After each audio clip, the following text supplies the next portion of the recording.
How you doing, everybody? Obviously, I had an opportunity to review Saturday's game. There, obviously some goods and bads, but as I said on Saturday, I was really proud of the effort of our guys. I thought they played really hard. They competed for one another, and now we have an opportunity to move on. We got a lot going on this week. Obviously, last home game of the year, Senior Day. It's a great opportunity to honor our seniors, and then on top of it, we're honoring Eric LeGrand. So there's really a lot of good things going on. Should be a great opportunity for our guys, and hopefully have a great week of practice. We're relatively healthy right now, so we just have an opportunity to get out there and play a great game. I'm curious. I don't know if you had many of the seniors in your position room before you took over. What has your relationship been like with those guys? I assume you probably went to a lot of them when this all first happened for you.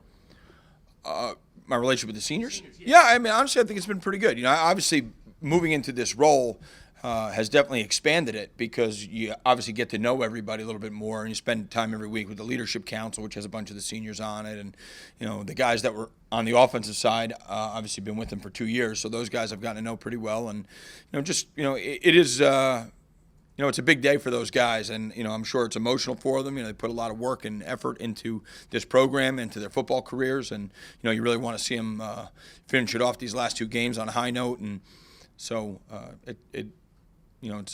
it's one of those days that hopefully we can give them some lasting memories. With the way that Michigan State has kind of struggled here over the last 5 or 6 weeks, when you look at them now, does this task seem any less daunting than it did maybe 5 or 6 weeks ago?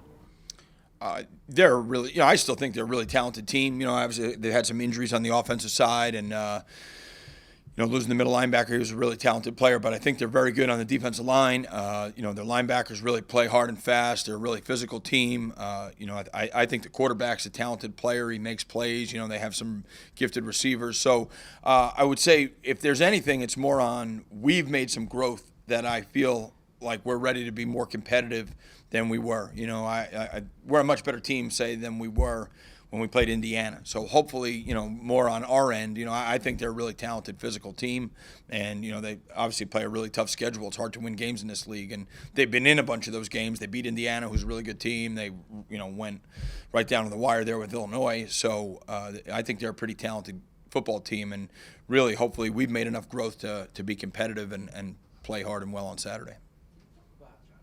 Since he took over, and what areas have you really seen him improve upon the most? I think he's starting to just be a lot more comfortable in the decision making. If you watch the first couple weeks, there were times where just to get lined up, get everything organized in the huddle,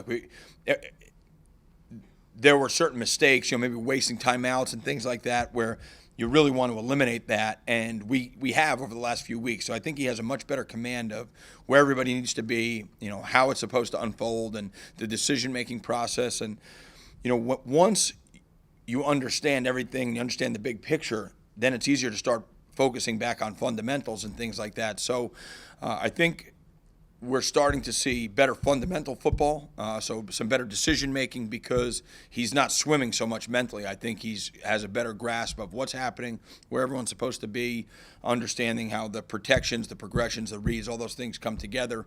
And we're asking him to make decisions and everything because in the run game, you have to be locked in for 3.5 hours, and he's done a really good job of that. So I think there's definitely growth, and hopefully we just see that continue not just through this year but throughout his career. I think you guys finally had the direct snap to Isaiah for one play. I guess why at that moment, I guess how we've talked about it for so long, what maybe kind of presented? Just some things we thought we could get kind of matchup-wise and maybe take some of the hits off of Johnny. And the other thing is I guess you always want to be able to have some ways to make people think about the defense doesn't always get to dictate who has the ball by, how they play it. So, obviously we have a lot of direct runs to Isaiah, but, in the read game, you don't want to allow them to always be able to take things away. So, hopefully that just creates food for thought for the defense and gives them, something to prepare for, and, who knows what's coming out of it. If Isaiah, having coached him last year, how much of a different runner is he this year from last year? I think he has a much better understanding of the schemes, how it should go, how it should play out. He's definitely, it's slowed down for him a little bit. When he runs, he's like frantic, he really is he pounds his feet into the ground and he's very physical. But I think the decision making has slowed down for him a little bit, and I think Colby has done a great job with him. They have a great relationship, and he really seems to understand where everything's supposed to go. He's done a great job in pass protection, which was, obviously it's a big issue for almost any freshman running back, and I think he's done a great job progressing there. So he's made great growth, and I think that it's only going to continue. Do you find this week it might be a little different preparing the guys coming off that win? Michigan State's a little down. You guys are playing with a little more confidence. Yeah, I hope so. We really haven't gotten into the week yet, but we had a great day yesterday. I think most importantly, they feel pretty good. I think the bye week came at the right time, and I think they feel good about where they are as a team playing together, and they're excited about the opportunity to finish the season strong. So I think, as I mentioned, there's a lot of things going on here that are all positives for them. Senior day, I think guys want to play hard for those guys, and Eric LeGrand's obviously a big part of this program. So that whole theme should be a great deal for them too. So last home game, last Big Ten home game, all that stuff, it's good. What's your relationship with Eric like? I'm just curious. I'm sure he's a guy you probably have seen around, but did you talk to him more in depth when you took over, or? Well, once I started doing the radio show is really when I had met him a bunch of times, and obviously he's been here to speak to the team, and just over the years of being around here. But this year getting to do the radio show with him and got to know him a little bit, and he's really a great guy.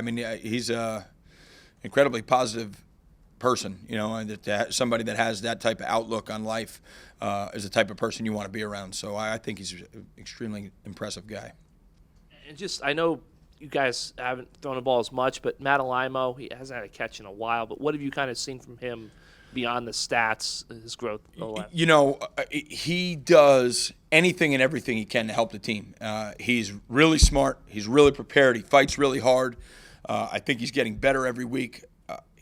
He might have the best hands on the team, and obviously we need to get him the ball more. But the one thing I tell the players, the offensive guys, every Friday night is, be unselfish. Your turn's coming. And he's one of those guys that does his job all the time, and he'll be ready when the opportunities come. He'll make plays, and some of it just as the defense dictates it. Some of it is at times we're struggling pass protection, or the quarterback's getting out of the pocket. So I guess it takes a lot, and we have obviously had some games where we really struggled to throw the ball. So hopefully these next couple weeks we can do some things and keep him involved.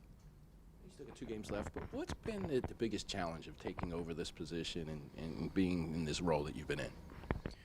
I think probably, I don't know, maybe earning the trust of the players that don't really know you, because it was a really tough situation that they were put in, and I'm sure, there's a lot of uncertainty, and well, who is this guy, and what's he going to do, and how's he going to run the team, and I think that's also probably been one of the most fun parts about it, is that you get to know a lot of kids, and you get to maybe have an impact on hopefully their career and their life, and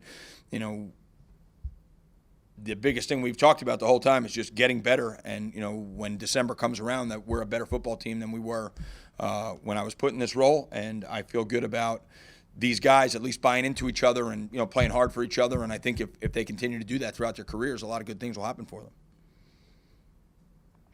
A personnel question with, Trey Avery playing a little more with than Young back there. Is that going to continue? What's that situation kind of looking like?